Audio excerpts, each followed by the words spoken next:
को मारने की जरूरत नहीं पड़नी, पहले ही पिघल रहा होगा, जैसे नमक पानी में घुल जाता है। नबी इस्लाम ने शाफ ईसा की और दज्जाल की लड़ियाँ कितनी ज़बरदस्त तरीके से मिलती। नबी इस्लाम ने शाफ माया जब ईसा इब्न मरियम ने आना है तो कब आना है, और इसीलिए दज्जाल का भी अचानक ज़हूर होगा। मोमिन जिसको बशारत है वो कहेगा नहीं मेरे नबी ने बताया था कि तू ऐसे आरा लेके उस बंदे को 2 टुकड़ों में चीरेगा सबके सामने। फिरौन भी इस लेवल पे नहीं गया कि जिस लेवल पे ये जा जाके करतब दिखा के लोगों को अपनी रबूबियत पे मनवा रहा है। वाकई में मारा जा रहा है बंदे को और वाकई में जिंदा किया जा रहा है।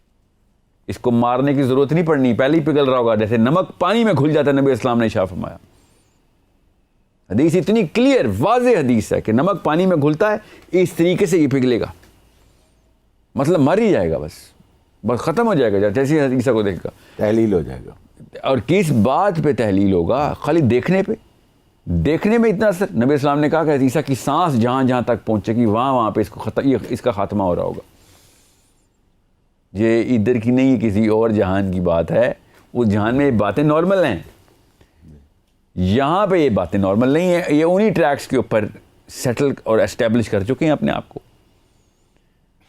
ये है ज़रूरी कनेक्शन।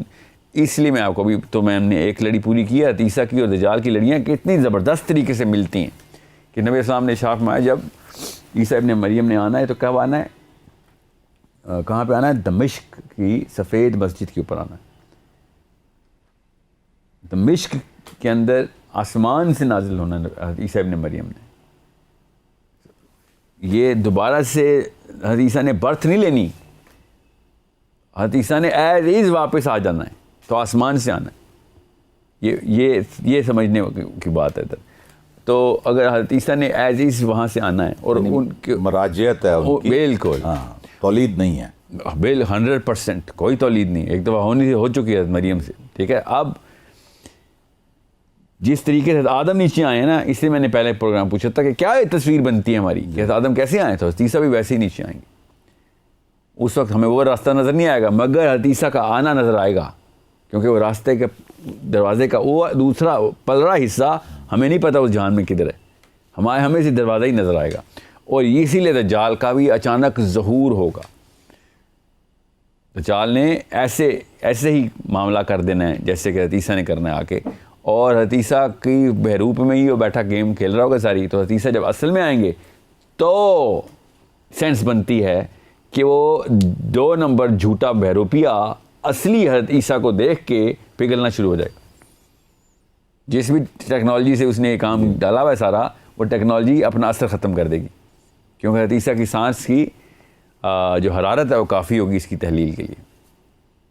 और वो जो मोजज़े आपने ज़िक्र किया था अपने प्रोग्राम के दौरान, कहीं के मोजज़े दिखाएगा, मोजज़े रूनमा होंगे। जी हाँ, वो उसकी वो मैं एक ही गो में तफसील सारी बता दूँ कि वो बारिशें कैसे करेगा, मुर्दों को ज़िंदा कैसे। हाँ, नबी इस्लाम ने एक वाक़या बताया हमें, यहाँ तक कि उस बंदे की बशारत भी बता दी नबी इस्लाम ने कि जिसमें एक मुसलमान मोमिन उठ के कहेगा कि मैं कसम उठाता हूँ कि तू ईसा इब्न मरियम नहीं है, तू मेरा रब नहीं है, ना ही तू ईसा इब्न मरियम है।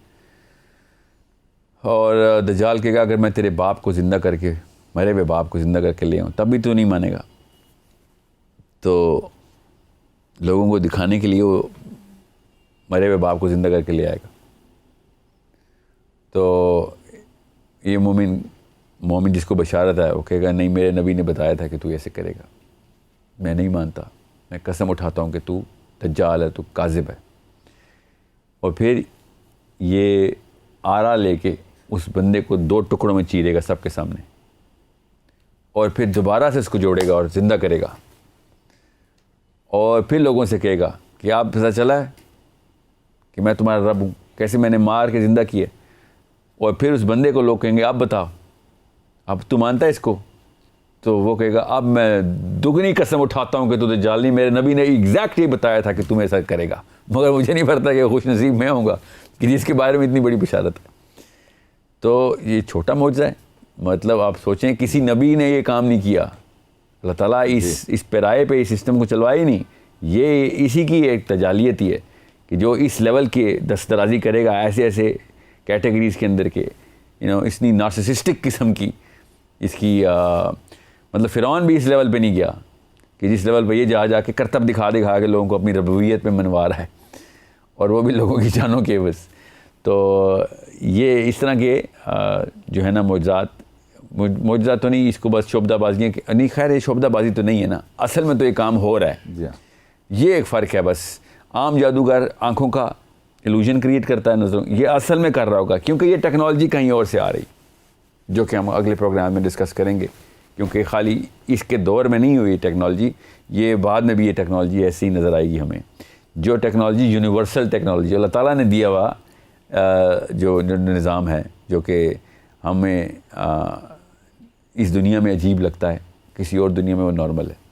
अच्छा, यहाँ पे एक और नुक्ता जो है वो वाज़े हो गया, शोबदाबाजी का और मोजज़े का। और जी बिल्कुल, हमारे इस आज के देखिए अल्लाह ताला नबी के थ्रू कोई काम करे उसको मोजज़ा कहते हैं। तो मैं एक मुहावरे में मोजज़ा बोल रहा हूँ, वरना कोई आम बंदा बोले या वली अल्लाह कुछ के थ्रू ऐसा वाक़या हो जाए तो उसे करामत बोल ना। मैं इसको करामत बोलना चाहता हूँ, ना मोजज़ा बोलना, क्योंकि ना ये वलीउल्लाह है ना कोई नबी है। मैं इसलिए बता रहा हूँ लोगों की नफ्सियात में वही वाला लफ्ज़ बैठे कि ये वाकई में वो काम हो रहा है, वाकई में मारा जा रहा है बंदे को और वाकई में ज़िंदा किया जा रहा है। ये भी नहीं कि कोई आंखों का धोखा है, नज़र के कहीं फरेब है, नहीं, बिल्कुल भी नहीं। ये असल में ये वाक़या ऐसे ही हो रहा है। यही तो खूबसूरती है।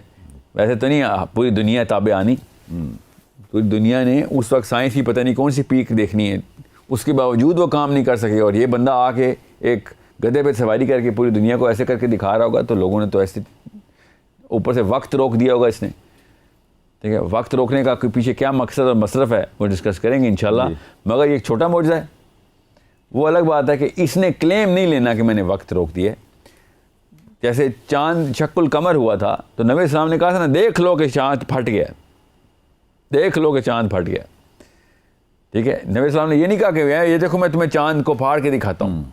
तो ये बहुत ज़रूरी है कि आपको पता हो कि ये हम ये नहीं कह सकते कि इसने आके कहा पहले तो मैं ज़रा वक्त रोकता हूँ और फिर ज़रा दरबार से जाते हैं। ज़रूरी नहीं है कि ऐसे हो, ये भी उसी तरीके से उन चीज़ों को इस्तेमाल करेगा कि जैसे ज़मीन का मदार रुका हुआ है, तो क्योंकि अब दरवाज़ा कहीं और से खुला है तो ज़मीन का मदार रुक गया अपने ऊपर, कि ऐसी ऐसी चीज़ें एंटर हो रही हैं, तो ऐसे तो नहीं एंटर हो रही ना। मेरी अपनी राय है, मैं इसलिए ज़्यादा उस पर तफसील नहीं कर रहा कि एक सयारा, ज़मीन जैसा सयारा जब अगर मदार पे रुकता है तो वह सारे मार्ज खुल जाते हैं।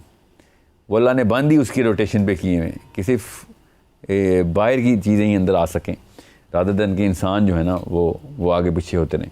तो ये जो दज्जाल है ना, ये इस वजह से एंटर होगा बिकॉज ज़मीन अपने मदार के ऊपर स्लो होगी।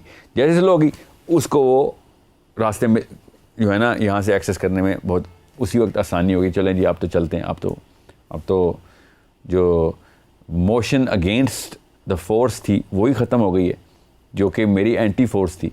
तो मैं क्यों ना अब मैं इसके अंदर एंटर हो जाऊं और अपनी तमाम तरकीबें और करतूत पूरे करेगा आगे। फिर ये एक ऐसी एंगल है जिसके ऊपर सोचना ज़रूरी है।